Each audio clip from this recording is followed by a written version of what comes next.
How's it going, YouTube? We're being extra lazy and double dipping and recording a Series 4 or 5 tier list on my live stream that's just getting uploaded to YouTube after the fact. So this is going to be a different format than the ones I've done in the past. I'd love feedback on it in the comments down below. Let's go ahead and get to it because there are currently 108 Series 4 and 5 cards, and ideally we'd like this not to take forever.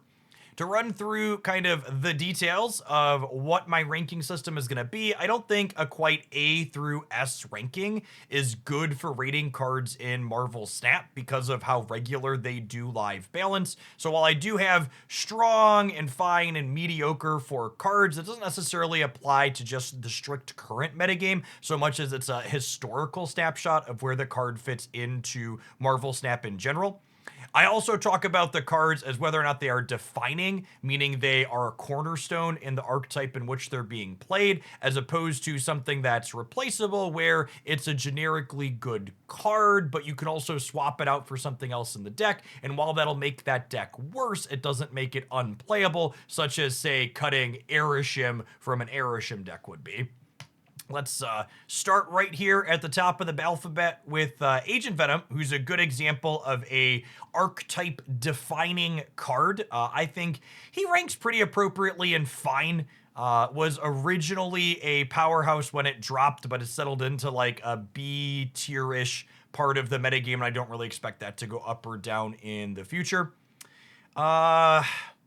Agony is definitely a replaceable card. She serves a slot similar to like Forge, but she also isn't anything that's been particularly powerful. I don't envision that changing. I think Fine is good for her. Ajax, I think he gets to go into the strong category, and he's a perfect example of a card that's defining. Ajax is a card you can't replace in any of his decks, and I think his decks are pretty consistently strong. It tends to have a little bit of a polarized matchup table. You get pretty hosed by Luke Cage, but when you're dodging Luke, Ajax Hazmat things have been pretty strong for a long while now. Annihilus, once upon a time would have been up here. However, it's been a really long time since he was up here, and even after a few buffs not really dominating the format. That being said, I think his clutter things definitely meet the fine descriptor, and if you enjoy the clog style play patterns, it is very reasonable to have there. Eliath. I'd like some feedback from chat. I think Eliath qualifies as a tech card. It's definitely a good card, but I think I would qualify Eliath as a tech card. Chat seems to agree. I think I'm just going to slot it into the tech card slot, which is to say it's a card that tends to solve particular problems while also being a toxic fart cloud. Antivenom. I think I'm going to call Antivenom a defining card, and I think it's definitely a strong card. Antivenom's a card that you build your deck around in some way, shape, or form. Typically, you're playing it with Luke Cage or Shadow King to reset that power penalty that it's giving, and it tends to be pretty powerful in the decks that it's in. Anya. She's definitely archetype defining. All the movement stuff is. I think move right now is probably just fine. It was up here for a little while, but more often than not, move stuff's like solidly B tier, so I think she goes there. Ares. Definitely replaceable, just kind of another generic 410. You can sub Crossbones or another one of the dozen different 410s in the game.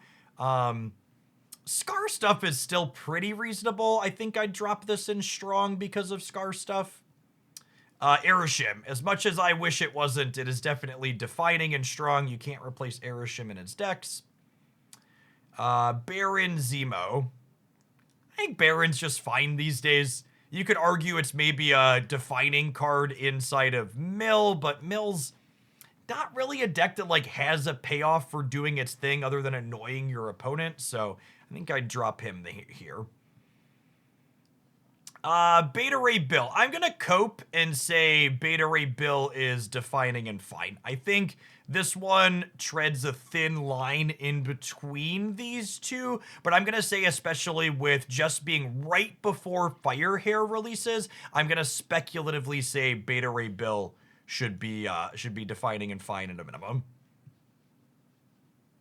Black Knight. Defining and mediocre, I think. You kind of build your deck around it, but those decks really haven't been consistently good. Black Swan could be another one that goes in between these two. She's definitely not in the strong category. You build your deck around her. She headlines a lot of the types of decks that I really enjoy playing, but I think she probably deserves mediocre overall. Blink. Hella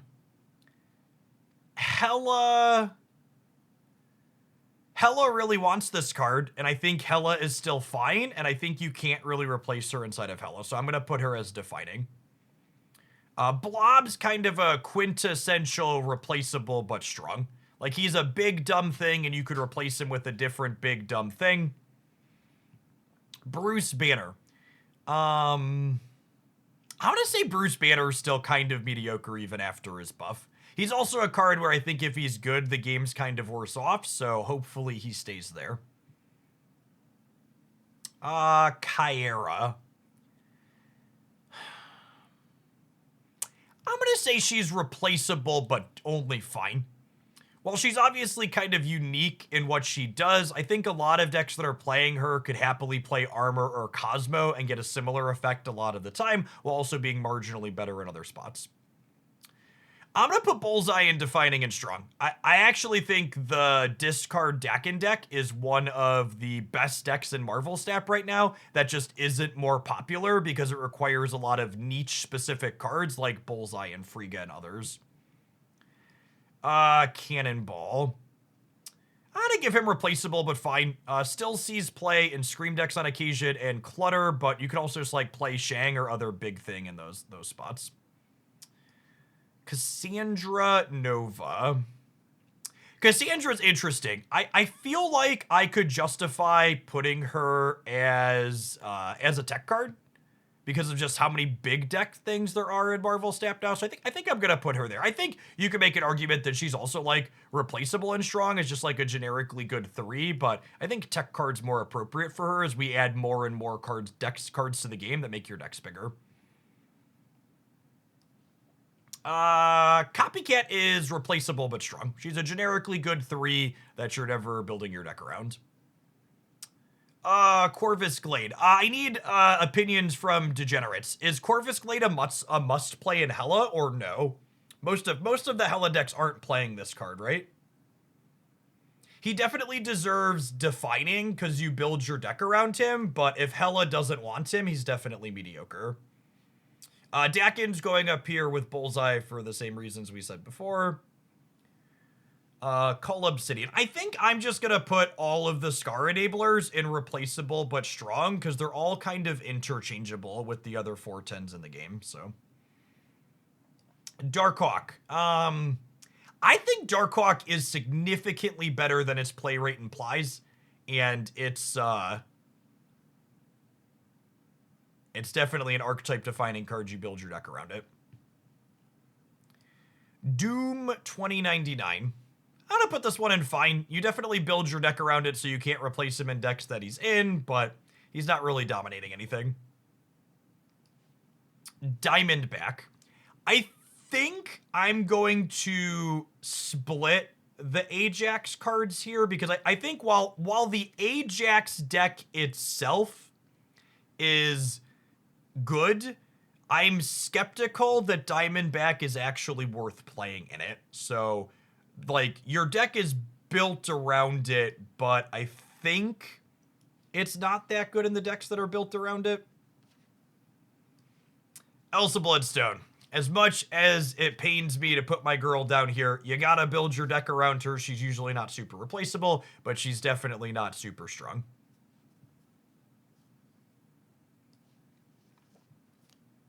Isan. I think I'd give Isan Defining and fine. You build your deck around him. He's not breaking any land speed records. I probably wouldn't recommend you spend tokens on him or unless you absolutely love him, but I don't think he's terrible. His decks felt fine when we were playing him on release week. Fenris Wolf. I think in a world where it seems like they always want Hela to be playable, I'm just putting Fenris Wolf firmly here in with the tech cards. It's a card that you can put in your deck to have counterplay to Hela. It's also a card you can build around a little bit with like discard and Shang and stuff, but I think its rating deserves to be up here as a tool you reach for on occasion. Frigga, I'm just going to continue putting all of the Bullseye deck and cards here in Defining and Strong because I think this archetype is really good. And you can't, part of the reason why this archetype is not more popular is because you need all of these cards to play it, and they're all expensive to get. Galacta. I think she's just replaceable and strong. You don't really build your deck. She's definitely a good card. Definitely strong. I think she doesn't really have strong synergies, though, and she's just, this card's good, but like your deck's still cohesive without her. It's just less powerful. Gilgachad.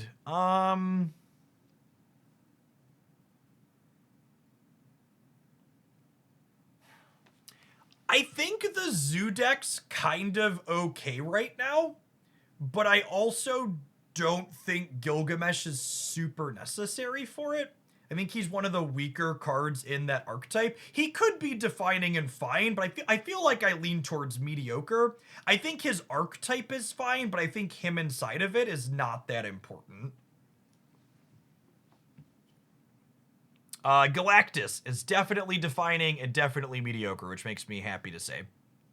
Gladiator, kind of just like the 3 energy version of these 4/10s here.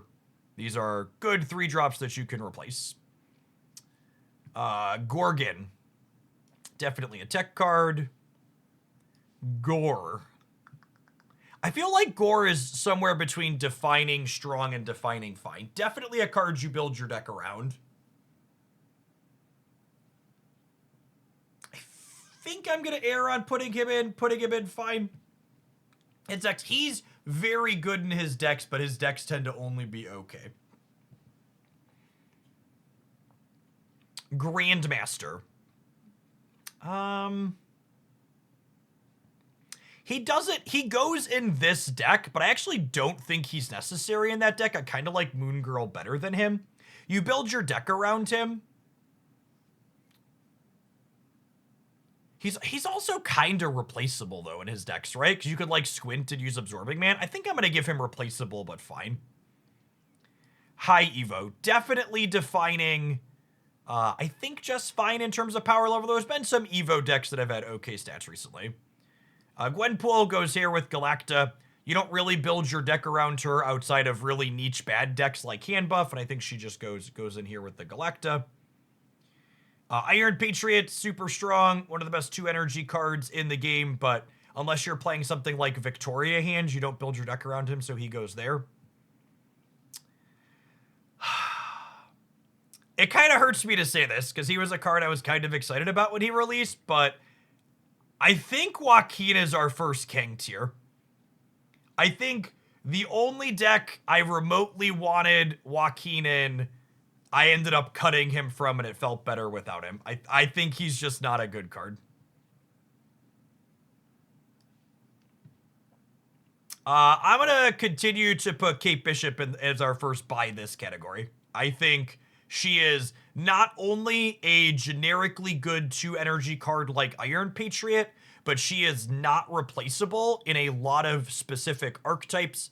In addition to Clog not being able to replace her, we now have Victoria Hand stuff that definitely wants her with her arrows. So Kate Bishop gets to be our first buy this.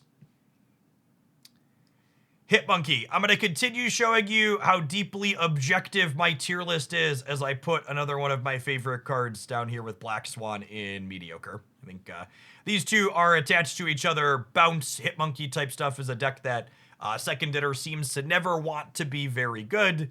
I think you can play it and be happy with it. I play plenty of it and find plenty of success, but it's definitely not super powerful. Legion. I think Legion's a strong card. I think all of the cards that interact with locations are not played remotely enough. It's definitely a card you can replace in any deck that he's in, but I think he goes here. I don't think I call Location Variance Mitigation a tech card.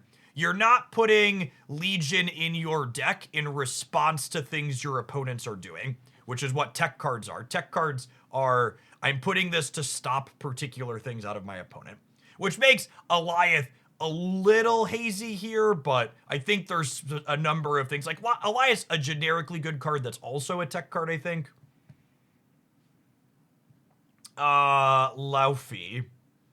I think Laufey goes with Diamondback. I think he's a fine part of the Ajax deck, but I'm also not sure that he's optimal there, and he's only okay. Hope. Hope is definitely defining. Having energy acceleration is usually not replaceable in the way that it's happening. She's not in any decks that are super top tier at the moment, but I feel like her effect is just really powerful. And I think she deserves to be in strong, because I think there's metas in the past where she's definitely been in strong, and I think there's likely ones in the future where she will be again as well. Lasher. Defining and mediocre. You kind of build your deck around maximizing Lasher's effect, but Lasher doesn't have any good ones. Hulkling, easy king tier card. Just never been good, probably won't ever be good. Hydra Bob. Replaceable but strong. Just generically good 1 energy card. Iron Lad.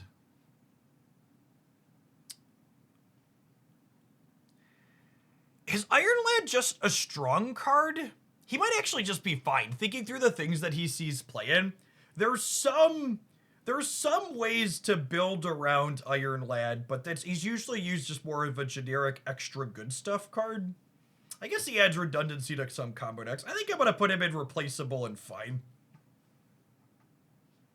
I think the Baby Land Shark also goes in replaceable and fine. We are far past a realm where he is the best 2 energy card to play.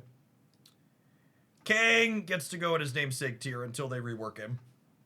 I would like the record to reflect this will still be called the Kang tier even after his inevitable rework, but for now, he stays down there until he gets a rework. Luna Snow. I think I'm gonna give her defining and fine. I think most of the energy acceleration tends to be defining. You build your deck around her, but her effect's a little bit harder to leverage, and she's yet to be a part of a top tier deck. Living Tribunal. I have not seen basically any Living Tribunal since we've been back, and I think it probably deserves its mediocre rating at the moment. Okay, we did not account for the tiers getting larger when we started, so I'm going to shrink this a little bit and extend this down so we can still see the cards. Oh, wait. Wait. This will work how I want. Hold on. Hold, please. If I scroll up and then... Haha! Look at that. All right, now we're thinking with portals. They can make me a little bit bigger, too. Cool. Loki. I think Loki's definitely replaceable. He's not a card you're building your deck around anymore. It's up for debate if he's strong or fine after the latest one. I think I'm more inclined to put him in fine. I'm skeptical that this effect is actually super powerful. King Atiri. With the addition of Agamotto to the game, I feel like King Atiri is in enough card packages now that I'm going to put him in fine. Madam Web, also fine. And also, my tier list has gotten bigger again. Oh, no! Zoom out. Scroll up.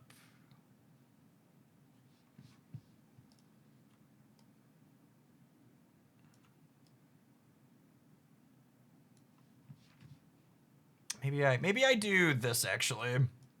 So we future-proof for when a rogue gets bigger again. We're learning from our mistakes. We're gonna future-proof against the rogue getting bigger again. That's gonna happen. There's 108 of these things. Makari. Replaceable but fine. I feel like I play her in a lot of decks, and she's like, sometimes she helps you manage hand size, then you can sub her for Wasp. Sometimes she's another 3 for Surfer, but never a card you have to have. Malekith.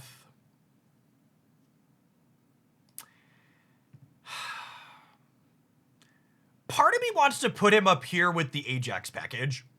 You kind of build your deck around him, and he is a core part of this, adding added consistency, but I guess he's just a consistency piece, huh? He's definitely strong. I think replacable's probably more than defining, because he's adding key consistency. He's kind of like an Iron Lad adjacent card, right? Like, he's adding consistency to the decks that he's in, but I think he's better at Iron Lad than doing it. And you can play your decks that have him without him, yeah. Okay, I'm gonna put Man-Thing in strong with Ajax. I think this is a card where if you're looking to play Ajax, this is not optional. Moonstone. I'm gonna say Moonstone belongs in fine. She sees play in the Spectrum decks that are consistently good, and she's also solid alongside the adorable Victoria hand decks I enjoy playing. I talked earlier about how I think Zoo is good, even if Gilgamesh is only okay in that deck, and Marvel Boy is part of what makes Zoo good. Miek. I guess Miek is in the Bullseye deck. I'm gonna be honest, I almost put Miek in the Kang tier, because I feel like he is the worst card in every deck that he's played in. I'm gonna put him in mediocre, because he makes the cut, but he's like the 12th or 13th card in most discard decks, and I think there's a world where he eventually ends up down here if things keep heading in the direction we're going in.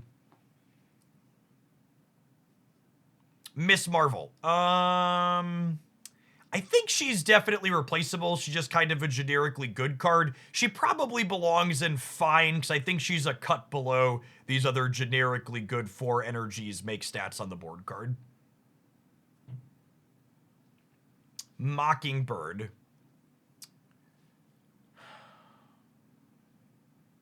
She probably just gets largely grouped in with the Zoo package. She sees play in some other decks, but I don't think any of her other decks are above fine or have been for a little while. Nocturne. I'm going to take the controversial stance and tell you that Nocturne is strong. I think similar to what I said about Legion, absolutely everyone in this game underrates cards that mitigate location variance. You should play more Nocturne. We all should. Same reason Legion's here. I think both of these cards are deeply and incredibly underplayed. Penny Parker. Probably just mediocre. My heart wants to put her here with Luna Snow, but my head says she's probably just okay. I don't think you can define any of these energy acceleration cards as replaceable. I think every time I put Penny Parker in a deck and people start asking me for replacements, I sigh and have to break some hearts. Nico Binaru is a card you should buy. No, I will not be taking further questions. Just spend your resources and be happy. Proxima Midnight. Not in the Dakin discard deck. There really isn't a discard deck that plays her anymore. I think Defining and Mediocre is where she goes. Ravona. I'm going to put Ravona in Defining and Strong, which I don't think she's a card that's in any decks that are always powerful, but she's in so many decks that are consistently good. Spectrum decks want to play her. There's a lot of like Victoria hand decks that want to play her. She's good in Mr. Negative. I think just most of the decks that you see her in are much worse without her. I think she's a really, really just good pickup in general. Namora is a card you build your deck around, and the decks you build around her are never very good. She's mediocre. Red Guardian's a tech card. Come on up top, bud. Pixie. I think Pixie is better than she gets credit for. I'm putting her in the fine category. If you want a sweet Pixie deck, check out the Pixie Gore deck I've highlighted a few times. Rocket and Groot. Generically good 3 energy card. Faustos. Oh, buddy, they've been saving you a seat at the bottom. Sage. I think Sage is kinda here, there's a number of decks that like kind of build around her and she has synergy in some spots, but I also think she doesn't make or break those decks. You can like play Wolfsbane as a mostly worse version of her and still be like play those decks and enjoy them. Red Wing. This is a more recent card, so I would like opinions, but I'm inclined to say Red Wing goes down here. Anybody, any disagreeers in the chat?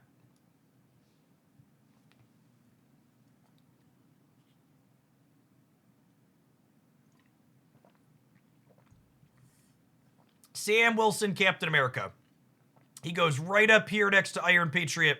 Just two of the generically best 2-drops in the game. Unironically, maybe someone could upsell me on this. Does Sam go here? I think there's a chance Sam goes here. Because he's a generically good 2-drop that also helps define a lot of his decks. I think he's less replaceable than Patriot in a lot of his decks. The call nerf's a good call out, but Mockingbird, Spectrum, Move. Yeah, I think I'm gonna give Sam the buy this category. I think he does enough stuff that he goes here. Red Hulk goes in the big dumb 6-drop that's good but replaceable. Sasquatch is a card you build your deck around, and she's rarely in decks that are very good. She goes here. Scarlet Spider, same business. In fact, putting Scarlet Spider next to Namora is fitting and appropriate. Misery. This might be controversial, but I think I'm going to put Misery in Strong. I think Firehair is right around the corner while we're recording this. I think Misery is this close, and I think she's about to get better. Scorn. Scorn goes in the Bullseye deck. Yep. That one goes into Fighting and Strong. And once again, we've lost sight of it. All right. Scream. Can anybody sell me on the Scream deck being strong, or is it just fine? I'm inclined to say just fine after all of its iterations. I'm gonna say fine for Scream. So Sebastian Shaw is an interesting one. Before my break, I think I would have put Sebastian Shaw in defining and fine. However, after the plethora of Shang-Chiers that exist, and we're in lots of metagames where there's lots of Shang-Chiers, I've come around to the idea that Silver Surfer can likely be optimally built as a pure tech card deck that doesn't want to ever expose itself to Shang-Chi. So I think I'm actually going to put Sebastian Shaw in replaceable and fine. I think I'm going to say he's replaceable because I think there's a chance there's both metagames and just versions of Surfer that don't want him.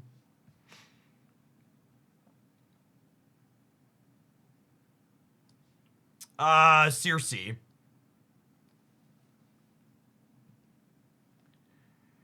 This hurts me as someone who's played a lot of Circe, but I think she goes here. She's a really fun card. She's a novel effect, but I don't think she's ever been remotely good. And I think she's, if you're like Jeff, I love the idea of Circe. Will I be happy spending resources on her? I think she's a card that can bring you joy. Unlike most of these are just kind of stinkers. But I just don't think she's very good. I think she's bad. Here's a hot take. I think Silver Sable might belong in the stinky tier too. She was already pretty bad. And I think with the addition of Agamotto to the game, where you just like get a 1/0 when you hit a spell, I think she goes here. I have not had her in any of my bounce decks in a very long time. So yeah, I think she goes there. Scar. You build your deck around Scar, and I think the Scar deck is still fine. I'm going to put him in fine. Speed. Generically good 3 energy card. Replaceable. Starbrand.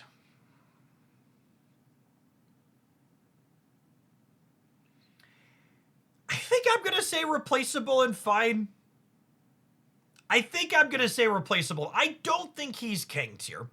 After playing with him in the Sarah deck today, I don't think he's king tier, but I also wouldn't recommend anybody ever spend resources on him.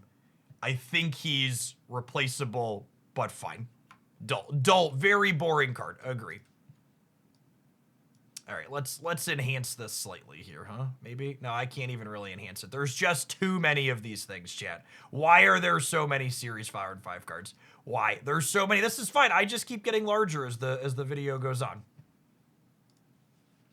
Remember when I said this wasn't going to take 50 minutes? I'm a liar. It's going to take 50 minutes. Supergiant. I am going to take the controversial stance that I think Supergiant's a tech card. I think there are metagames that exist where playing cards and having them resolve on the second to last turn is important, and Supergiant is a tech card against those. Suitor. Divining and fine. He goes in here with the Scar deck, and you can't replace him. Symbiote Spider-Man. I've been saving you a spot down here, buddy.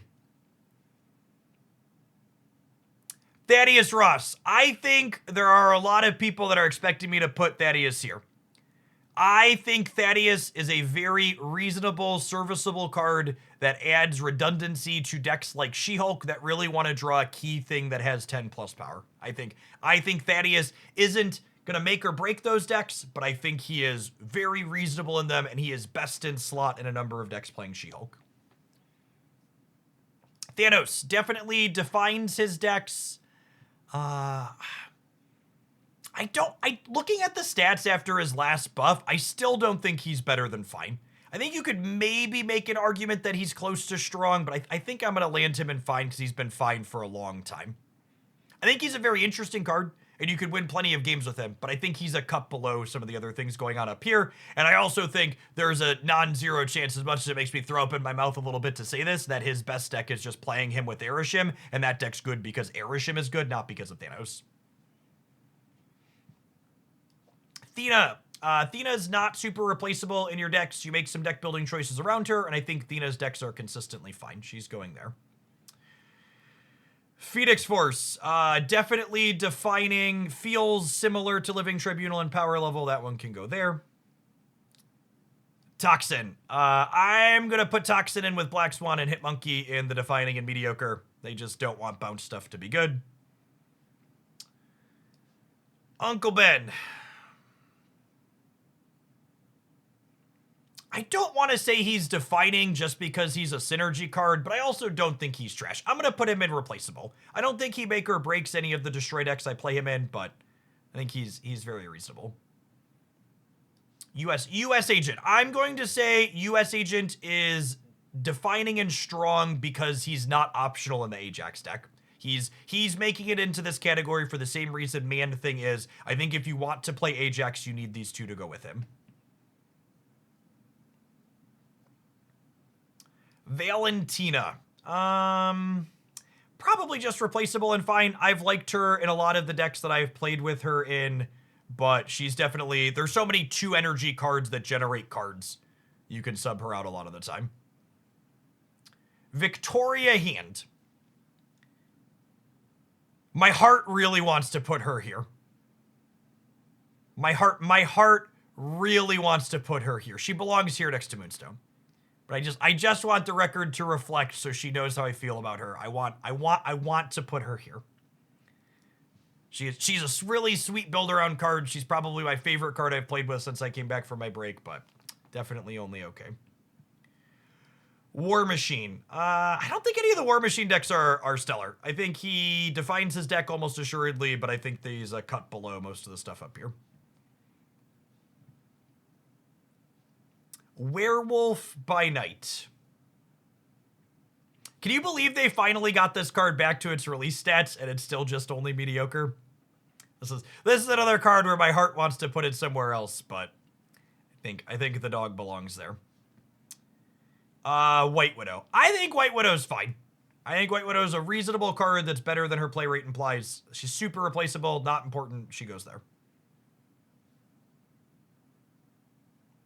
Wiccan. Wiccan's strong. Had meta games where it's at the absolute top. I don't think it's ever been bad since it released. Extra energy is busted. Wiccan is defining. You build your deck around him. X23. Is she series 4-5? She must be, yeah? We counted 108. She feels like she should be series 3. She is, I think, destroys only mediocre right now, yeah? Has been for some time. And that's it. It didn't take us 50 minutes. I think that was like 35-ish minutes by my count. So less than 51. Where would I put an Agamotto? I am not downloading and adding an Agamotto image on here. I think he probably floats somewhere between defining and fine and defining and strong. It's unclear to me at this current juncture whether or not Agamotto's decks are good because of Agamotto, or if Agamotto is just the latest shiny thing that best deck grinders have shoved into their decks full of best cards, and the rest of the good cards in his decks are carrying them. Yeah, it's like a lot of the decks that are playing Agamotto are just like good decks, and it's not clear to me that he's... maybe that actually means he's not defining and he's just replaceable and strong. There's some synergy cards you play with him, like King Atiri, but honestly thinking about it, yeah, I'd probably give him replaceable strong. I think is where he deserves to go. There's not really a ton of deck building synergy around him other than like playing King Atiri, and he's just a standalone strong card. Yeah, I'd drop him in replaceable and strong as our latest season pass card.